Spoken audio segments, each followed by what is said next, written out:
एक बार एक जवान लड़का बौद्ध भिक्षु के पास जाता है और कहता है, गुरु, मेरी किस्मत इतनी खराब क्यों है। मैंने आज तक जिंदगी में जो भी चाहा वो मुझे कभी नहीं मिला। हमेशा असफलता और निराशा ही मेरे हाथ लगी। एक बार एक जवान लड़का बौद्ध भिक्षु के पास जाता है और कहता है, गुरु, मेरी किस्मत इतनी खराब क्यों है। मैंने आज तक अपनी ज़िंदगी में जो भी चाहा वो मुझे कभी नहीं मिला। हमेशा असफलता और निराशा ही मेरे हाथ लगी। लेकिन मैं ऐसे बहुत सारे लोगों को जानता हूँ जिनकी ज़िंदगी में किसी भी चीज़ की कोई कमी नहीं है। उन्होंने अपने जीवन में जो भी चाहा वो उन्हें सब कुछ मिला है। गुरुवर, आखिर ऐसा क्यों होता है कि कुछ लोगों को सब कुछ मिलता है, वो जो भी करते हैं हर काम में सफल होते हैं, अपनी चाहत की हर चीज़ को हासिल कर लेते हैं, जबकि दूसरी तरफ ज़्यादातर लोग बस मेरी तरह सपने देखते रहते हैं, लेकिन वो कभी भी अपनी मनचाही चीज़ें और सफलता हासिल नहीं कर पाते। तो आप मुझे कोई ऐसा तरीका बताएं जिससे मैं भी अपने भाग्य को ठीक कर सकूं और मनचाही सफलता हासिल कर सकूं। बौद्ध भिक्षुक ने लड़के की पूरी बात ध्यान से सुनी और फिर कहा, तुम जिन सफल लोगों की बात कर रहे हो सकता है उनमें से कुछ लोग अपने भाग्य के सहारे सफल हो गए हो, लेकिन ज़्यादातर लोग भाग्य के सहारे नहीं बल्कि इसलिए सफल है क्योंकि उन्होंने ये सफलता कमाई है। सफलता प्राप्त करने और लगातार सफल बने रहने के लिए इंसान के अंदर कुछ महत्वपूर्ण आदतों और एक विशिष्ट नज़रिए का होना बेहद आवश्यक है, जिसके बारे में आज मैं तुम्हें बताने जा रहा हूँ। बस मेरी बात पूरी तरीके से ध्यान से और अंत तक जरूर सुनना। व्यक्ति ने कहा, जी गुरुवर, मैं आपकी पूरी बात को ध्यान से सुनूंगा। बौद्ध भिक्षुक ने कहना शुरू किया, हम सही तरीके और शांत मन के साथ सोचकर जीवन में आने वाली हर चुनौती का समाधान खोज सकते हैं। हम सबको अपने सुनिए की खोज करने का प्रयास करना चाहिए। सुनिए को खोजने का अर्थ एक ऐसी मानसिकता अवस्था को प्राप्त करने से है जहां प्रेम, अच्छा स्वास्थ्य, ध्यान और खुशियां हैं, जहां कोई रोग नहीं है, कोई द्वेष, कोई चिंता, कोई युद्ध नहीं है, बस है तो सिर्फ शांति और खुशी। अपनी सुनिए के नज़दीक पहुंचने के लिए हमें वो करते रहना चाहिए जो करना हमें पसंद है। हमें हर रोज खुद से ये प्रश्न करना चाहिए कि क्या हम अपने लक्ष्य के प्रति पूरी ईमानदारी से मेहनत कर रहे हैं। क्या हम सकारात्मक और अच्छे विचार रखने वाले दोस्तों के साथ जुड़े हैं। क्या हम अपने कर्तव्यों के प्रति ईमानदार हैं। क्या हम अपने खाली समय का सही से उपयोग कर रहे हैं। इस तरह के प्रश्न हमें सकारात्मक चिंतन करने के लिए मजबूर करते हैं और ये हमारे सुनिए तक पहुंचने के सफ़र को और भी रोमांचक बना देते हैं, जिससे हम अपने लक्ष्य, आर्थिक स्थिति और खुशियों को निर्धारित कर सकते हैं। हमें हमेशा ऐसे लोगों के साथ रहने का प्रयास करना चाहिए जिनके लक्ष्य बड़े और जीवन मूल्य ऊंचे हो, क्योंकि ऐसे लोग हमें आगे बढ़ने के लिए बहुत प्रेरित करते हैं, हमारी सफलता में खुश होते हैं और हमें सही सलाह देते हैं। हमें हमेशा रचनात्मक सपने देखते रहना चाहिए और ऐसा हम इन 5 तरीकों से कर सकते हैं। पहला, हमें खुद से ये सवाल पूछते रहना चाहिए कि मैं कौन हूँ और मुझे अपने जीवन में कहाँ और कैसे पहुँचना है। दूसरा तरीका, हमारे लक्ष्य पूरी तरीके से स्पष्ट होने चाहिए। हमें अच्छे से ये पता होना चाहिए कि हमें क्या हासिल करना है। तीसरा तरीका, हमारे लक्ष्य को पूरा करने के लिए हमें एक समय सीमा निर्धारित करनी चाहिए। चौथा तरीका, हमें अपने सपनों के प्रति सकारात्मक और आशापूर्ण दृष्टिकोण बनाए रखना चाहिए। और पांचवा तरीका, हमें अपने लक्ष्य के प्रति पूर्ण रूप से समर्पित होना चाहिए। हमें खुद के बारे में हमेशा सकारात्मक बातें ही करनी चाहिए, यहाँ तक कि अकेले में भी हमें खुद से अपने बारे में नकारात्मक बातें नहीं करनी चाहिए, क्योंकि कहे गए शब्द में बड़ी ताकत होती है। जैसे कि उत्साहपूर्ण और आशा से भरे शब्द किसी भी जिंदगी को बदल सकते हैं, वैसे ही नकारात्मक शब्द किसी की जिंदगी को बर्बाद भी कर सकते हैं। हम कभी भी कुछ नया सीखने या सफल होने के लिए बूढ़े नहीं होते। सफल होने के लिए हमें चीज़ें या उचित शिक्षा की नहीं बल्कि एक दृढ़ संकल्प की ज़रूरत होती है। अगर इंसान का इरादा पक्का है तो वो रास्ते अपने आप ही बना लेता है। हमें खुद को रोज़ ये याद दिलाते रहना चाहिए कि हमारी उपलब्धियां क्या है, हम बेहतर हैं तो क्यों हैं, हमारे लक्ष्य क्या है और हम इसे कैसे पूरा करेंगे। यकीन मानो, हमारी ये आदतें हमें उत्साहित, लक्ष्य के प्रति केंद्रित और सकारात्मक बनाए रखती है। अगर हम हमारे साथ काम करने वाले और आसपास के लोगों को महत्वपूर्ण और अच्छा महसूस करवाते हैं, तब वो हमारे लिए और भी बेहतर करने की कोशिश करते हैं और हमारे सफल होने की संभावनाएं और भी बढ़ जाती है। हमें कभी भी तेज आवाज़ और अभद्र शब्दों का प्रयोग नहीं करनी चाहिए। ऐसा करने से हम एक कमज़ोर और कम आत्मविश्वास वाले व्यक्ति प्रतीत होते हैं। हमारी सफलता का निर्धारण इस बात से नहीं होता कि हम अपने लिए क्या करते हैं, बल्कि इस बात से होता है कि हम अन्य लोगों को प्रेरित करने के लिए क्या करते हैं। हमें सारे काम खुद करने की ज़रूरत नहीं है, हमें बस वही करना चाहिए जो ज़रूरी है। बाकी के कामों को उपयुक्त लोगों को बांट देना चाहिए। ऐसा करने से सामने वाला भी महत्वपूर्ण महसूस करता है और हमारा काम भी ज़्यादा आसानी और अच्छे से हो जाता है। हमें हमेशा जीतने के बारे में सोचना चाहिए, क्योंकि जो जीतने के बारे में सोचता है और विश्वास करता है वही जीतता है। यही जीतने का नियम है और ये ऐसे ही काम करता है। हमें इस बात का ध्यान रखना चाहिए कि हम अपने बच्चों के सामने अच्छा व्यवहार करें, क्योंकि एक छोटा बच्चा अपने माँ बाप के व्यवहार को ही एक आदर्श व्यवहार मानता है और उसे ही अपनाने की कोशिश करता है। इसीलिए हमें आने वाली पीढ़ी को संस्कारवान बनाने का प्रयास करते रहना चाहिए। हमें जो चाहिए उसके बारे में हमें पूछना चाहिए, खोजना चाहिए और दिल का दरवाज़ा खटखटाना चाहिए और हमें वो ज़रूर मिल जाएगा जो हम पाना चाहते हैं। आप बस खुद से सवाल करना बंद मत कीजिए। सफल लोग अपने पूछने की कला से वो सब कुछ हासिल कर लेते हैं जो वो पाना चाहते हैं। किसी भी प्रश्न को सही तरीके से पूछना ताकि हम अपना मनचाहा उत्तर पा सके, ये एक बहुत बड़ी कला है जो कि सफलता की कामना करने वाले हर व्यक्ति के अंदर होनी चाहिए। बौद्ध भिक्षुक ने आगे कहा, जीवन में सफल होने के लिए हमारे अंदर लीडरशिप क्वालिटी का होना बेहद आवश्यक है। एक अच्छा लीडर बनने के लिए हमें 7 आदतें अपनानी होंगी। पहली आदत, हमें अपने से जुड़े लोगों की मदद उनकी उम्मीद से बढ़कर करने का प्रयास करना चाहिए। दूसरी आदत, हमें खुद पर और अपने से जुड़े लोगों पर विश्वास करना आना चाहिए। तीसरी आदत, हमें हमेशा सही को सही और गलत को गलत बोलने की हिम्मत दिखानी चाहिए। चौथी आदत, जब हमें ये पता चल जाए कि हम गलत हैं तो हमें तुरंत अपनी गलती स्वीकार कर लेनी चाहिए। पांचवी आदत, हमें हमेशा अपने साथ काम कर रहे लोगों की सलाह लेनी चाहिए और उनकी इज्जत भी करनी चाहिए। छठी आदत, चुनौती के समय भी हमें अंदर से शांत और स्थिर रहने का प्रयास करते रहना चाहिए।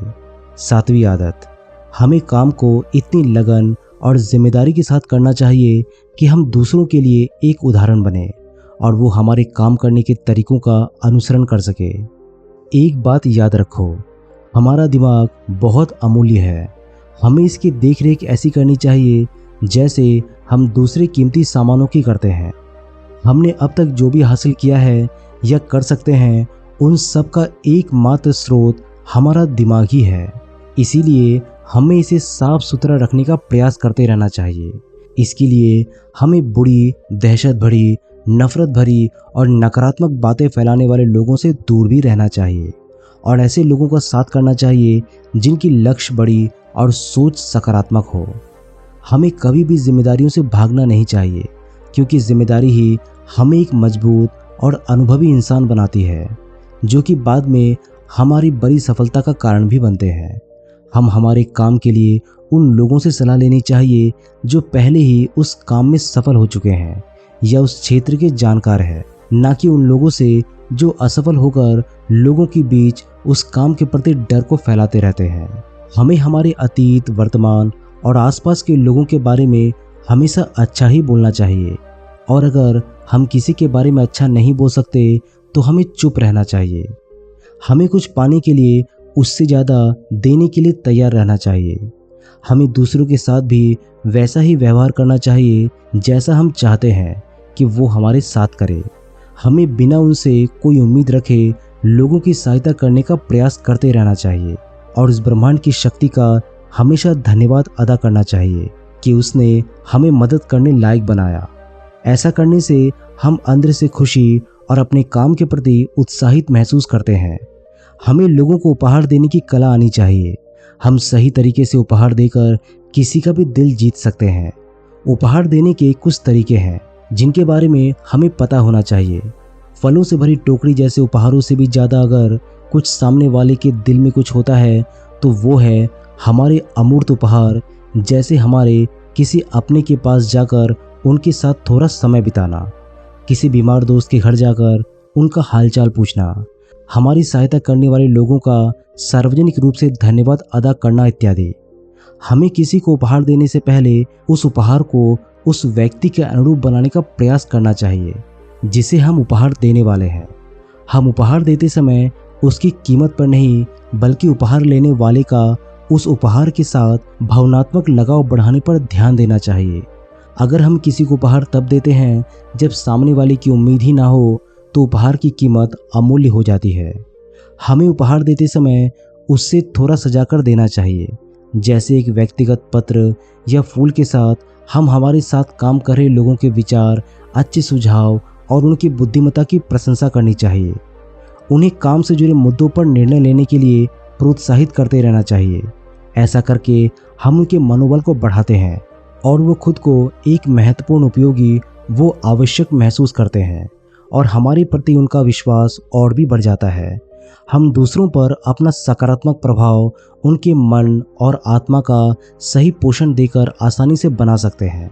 हम दूसरों पर अपना सकारात्मक प्रभाव उनके मन और आत्मा को सही पोषण देकर आसानी से बना सकते हैं और ऐसा हम उनकी सुंदरता, पहनावे, कामयाबी, घर के सामानों आदि की सच्ची प्रशंसा करके उनके घर परिवार के बारे में बातचीत करके कर सकते हैं। जब हम किसी को बोलने के लिए प्रोत्साहित करते हैं और उन्हें ध्यान से सुनते हैं, फिर चाहे वो अपनी सफलता के बारे में बात कर रहे हो या अपनी समस्याओं के बारे में, हमारा उनको ध्यान से सुनना उन्हें अच्छा महसूस करवाता है और ऐसा करके हम उनका विश्वास और समर्थन दोनों ही जीत सकते हैं। अगर हमारी बुराई हो रही है तो ये इस बात का प्रतीक है कि हम आगे बढ़ रहे हैं और जब हम पलटकर अपनी बुराइयों का जवाब नहीं देते तो हम उसके नकारात्मक प्रभाव को वही निष्क्रिय कर देते हैं। श्रेय और तारीफ मिले न मिले, हमें अपना सर्वश्रेष्ठ देते रहना चाहिए। अभी हमारे काम का श्रेय भले ही कोई और लेता रहे, लेकिन सही समय हमें हमारे काम का पुरस्कार दिलवा ही देता है। जो लोग हमारे बारे में गलत बोलते हैं और हमारे काम का श्रेय लेने की कोशिश करते हैं, हमें उनसे बदला लेने के बारे में सोचकर अपना समय बर्बाद नहीं करनी चाहिए, बल्कि उन पर दया करके और उन्हें बीमार समझकर त्याग कर देना चाहिए। अगर हमारे अंदर करिश्मा है और हम अपने जवान के पक्के हैं तो हमें सफल होने से कोई नहीं रोक सकता। करिश्मा एक दैवीय रूप से प्राप्त शक्ति को कहा जाता है, लेकिन आम जिंदगी में करिश्मा एक ऐसा व्यक्तिगत गुण है जो एक व्यक्ति को दूसरे व्यक्ति पर अधिकार देता है। करिश्मा को केवल अपने अंदर के आध्यात्मिक यात्रा को करके ही पाया जा सकता है। कुछ नियम हैं जिनके द्वारा हम अपने करिश्मा को जागृत और कायम रख सकते हैं। हमें ध्यान और एकांत के माध्यम से खुद को जानने और समझने का प्रयास करते रहना चाहिए। हमें हमेशा विनम्र रहना चाहिए, कभी भी अपने धन और ताकत का दिखावा नहीं करना चाहिए। हमें दूसरों को उनके बारे में बातें करने के लिए प्रोत्साहित करना चाहिए। हमारा पहनावा ऐसा नहीं होना चाहिए कि लोगों का ध्यान हम पर ना हो, बल्कि हमारे पहनावे पर हो। हम जो भी करें उसे पूरे जोश और हर्षोल्लास के साथ करें। हमें जिम्मेदारी लेने के लिए हमेशा तैयार रहना चाहिए, क्योंकि ये आदतें हमें और भी बेहतर बनाती है। अगर हमसे कोई सलाह लेता है तो हमें उसकी समस्याओं पर व्यक्तिगत ध्यान देते हुए उसे समाधान दिलवाना चाहिए। अगर हम अपनी बातें और वादों पर खरे उतरते हैं तो इससे हमें अपार सम्मान मिलता है और हमारा करिश्मा भी कायम रहता है। हम अपने छोटे छोटे वादे पूरे करके बड़ी सफलता हासिल कर सकते हैं। जैसे जब हम किसी से मिलने का समय निश्चित करते हैं तो उस निश्चित समय पर ही हमें उससे मिलना चाहिए। हमें अपने किए गए वादों को हर हाल में पूरा करने का प्रयास करना चाहिए। अगर किसी ने अपनी समस्या या मजबूरी हमसे साझा की है तो हमें उसकी बातों को गुप्त रखना चाहिए। ऐसा करके हम सामने वालों का विश्वास जीत सकते हैं और साथ ही हमें अपने से जुड़े लोगों के साथ हमेशा ईमानदार रहना चाहिए। हमारी सफलता का निर्धारण इस बात पर निर्भर करता है कि हम अपना समय कैसे और किन लोगों के साथ बिताते हैं। इसके लिए हमें समय समय पर अपने दोस्तों की समीक्षा करती रहनी चाहिए कि क्या हमारे दोस्त एक बेहतर भविष्य बनाने के लिए काम कर रहे हैं, क्या वो हमें सही और सकारात्मक सुझाव देते हैं, क्या वो कठिन समय में हमारी मदद करते हैं, कहीं वो सिर्फ शिकायत करने वालों में से तो नहीं है। नकारात्मक सोच रखने वाली और हमें पीछे खींचने वाले दोस्तों से हमें दूरी बनाने का प्रयास करना चाहिए। इसके साथ ही हमें नए और अच्छे लोगों से दोस्ती करनी और संबंध बनाने से पीछे नहीं हटना चाहिए। हमें धैर्य के महत्व को भी समझना चाहिए, क्योंकि बड़े और महत्वपूर्ण लक्ष्य को पूरा करने में समय लगता है। इसीलिए हमें हर रोज अपने लक्ष्य के लिए एक एक कदम बढ़ाते रहना चाहिए। लगातार धैर्य के साथ काम करने वाले न केवल अपने लिए बल्कि अपने आने वाली पीढ़ी के लिए भी निर्माण करते हैं। जब हमें लगे कि हमारा काम पूरा हो चुका है, तब हमें उस काम में लगे वक्त का 10% समय और लगाना चाहिए। उस काम में हुई गलती को कम करने के लिए ऐसा करने से हमारा अपने काम के प्रति समर्पण बढ़ता है। हमें इस बात का ध्यान रखना चाहिए कि धन हम पर नियंत्रण ना करे। हमें अपने कमाए गए धन का कुछ हिस्सा दूसरों की मदद में लगानी चाहिए, क्योंकि दान करने से धन की शुद्धि होती है और मन की शांति भी बढ़ती है। हमें सफलता के शिखर तक पहुंचने में बहुत समय लगता है, लेकिन वहां से नीचे गिरने में ज़्यादा समय नहीं लगता। इसीलिए सफलता को कभी भी अपने सर पर मत चढ़ने देना। हमें अपने चरित्र का अच्छा उदाहरण समाज में पेश करना चाहिए ताकि लोग उसका अनुसरण कर सके। जिंदगी में सीखना बंद न करने के लिए हमें एक बच्चे की तरह सोचना चाहिए, क्योंकि अपनी उत्सुकता के कारण बच्चा हर उस चीज़ के बारे में जान लेता है जिसके बारे में वो जानना चाहता है।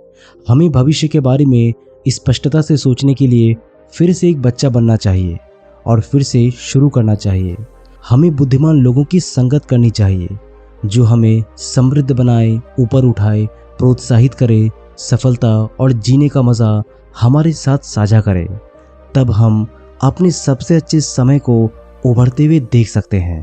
हमें निराशावादी लोगों को अपने जीवन में कोई स्थान नहीं देनी चाहिए। हमें सलाह सफल लोगों से ही लेनी चाहिए और असफल लोगों से सीख। हमें चुनौतीपूर्ण और बड़े लक्ष्य को निर्धारण करना चाहिए जिसे पाना लोगों को असंभव लगे, क्योंकि बिना लक्ष्य जीवन व्यर्थ है और लक्ष्य ऊर्जा है। जितना बड़ा लक्ष्य होगा उतनी ही ज़्यादा हमारे अंदर ऊर्जा होगी अपने लक्ष्य को पूरा करने के लिए। इसके बाद बौद्ध भिक्षुक ने लड़के से कहा, मुझे उम्मीद है अब तुम समझ गए होगे कि तुम्हें सफल होने के लिए क्या क्या करना पड़ेगा। लड़का भी भिक्षुक को धन्यवाद करके उनकी आज्ञा लेकर वहां से चला जाता है। दोस्तों, उम्मीद है कि आपको इस वीडियो से काफ़ी कुछ सीखने को मिला होगा। वीडियो अच्छा लगी तो वीडियो को लाइक, शेयर, चैनल को सब्सक्राइब करके हमें सपोर्ट ज़रूर कीजिएगा। मिलता हूँ एक नए वीडियो में एक नए सीख के साथ। तब तक के लिए नमस्कार।